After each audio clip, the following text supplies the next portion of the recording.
Din guys, ayun, na ano siya, na-scam siya. Sino may kasalanan nun? Ako daw. Diba? Ako pa yung may kasalanan. Ako pa yung ako ng kasalanan na hindi naman ako yung gumawa.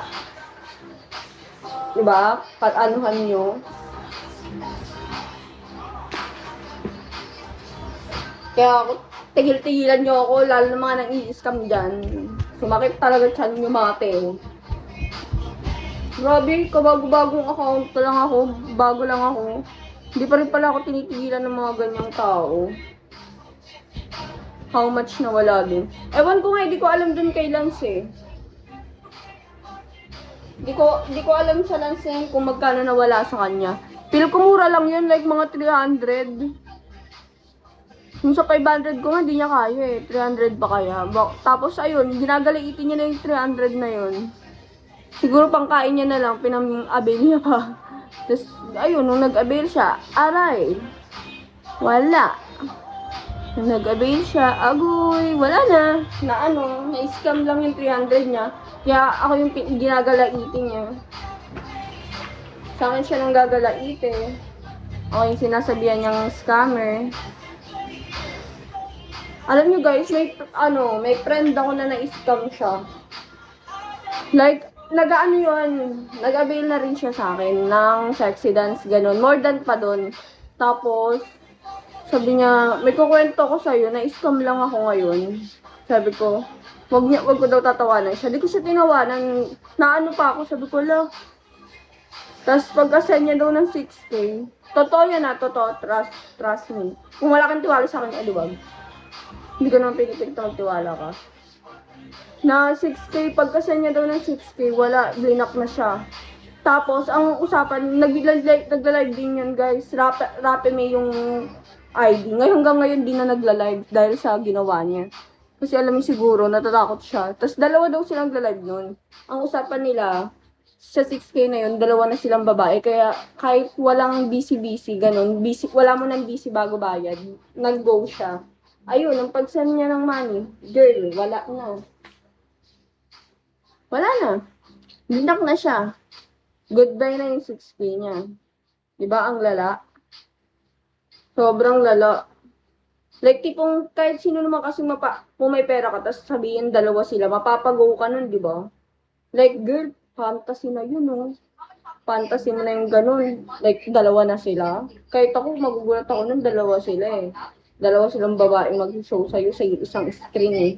Pero kung tanga-tanga ka talaga, maniniwala ka sa ganun. Wala. Ma-i-scam ka niyan. Wala kang dyan. Yung fantasy mo, hanggang fantasy na lang talaga. Hanggang sa wala na. Ano mo lang siya. Hanggang panaginip mo na lang yan. Kaya, para sa akin guys, sasabi ko talaga hindi ako scammer. Ako pa nga na-scam eh.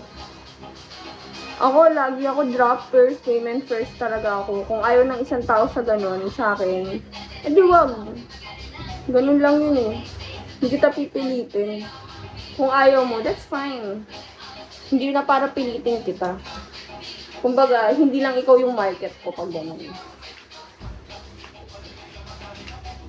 Dami ko ng daldal sa inyo guys, no? Nakaka-trigger kasi. Na-trigger lang talaga ako sa kanya. And ako sa tanan ng buhay ko, wala talaga akong nilolokong tao eh. Like, kunyari mag-avail ng ganyan. Pag di ko kaya, sabihin ko, ay hindi po, sorry po, di ko kaya yung ganyan. Pero yung tipong lolokohin ko siya, parang di ko talaga kaya. Takot na takot ako guys sa karma.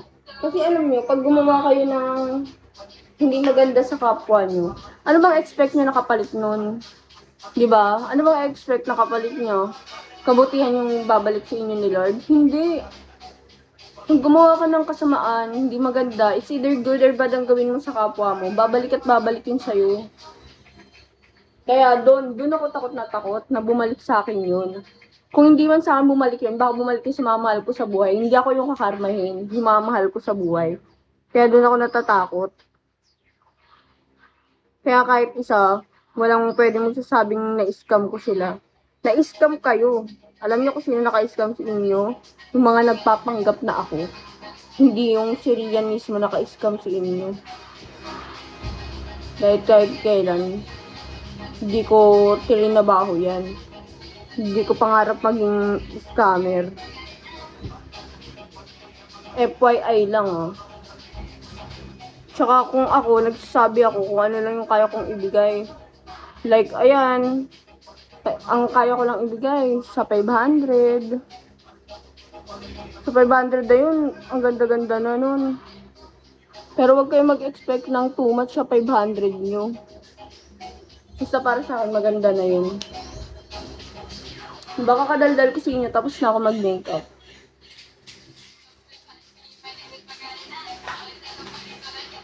Wala lang, ganun lang, pabili.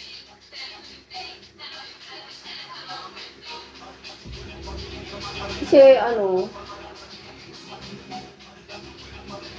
hindi naman ako totally guys talaga nag-makeup na gano'n.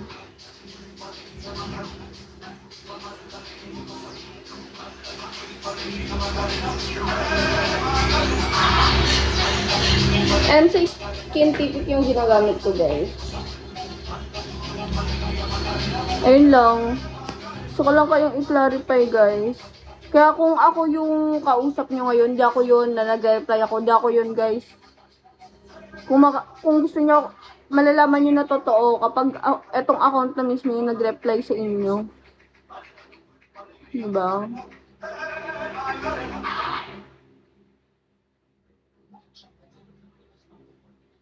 Ito yung favorite ko guys na nilalagay ko sa ano ko. Pilik mata ko. Kasi tumitigas talaga to siya guys. Ayun na, okay na ako. Tapos skin, ano lang ako. Setting spray na ako, andon. Then wala na, okay na. Tapos na ako.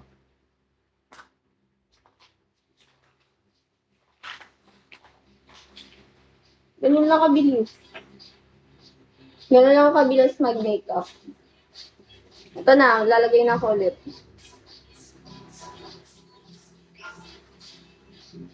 Guys, ayun ang mahal na setting spray na nabili ko. Pero ano yan? Pero worth it yan guys. Kasi di agad-agad natatanggal. Like 800 ata to. 800 yung ganito. Yung mas malaki pa dyan, onte. The rest, natry ako sa L'Oreal Paris. Ganon. Di ko siya trip. Di ko talaga nagustuhan. Sabi nila mas tumatagal daw yun, pero di naman tumatagal.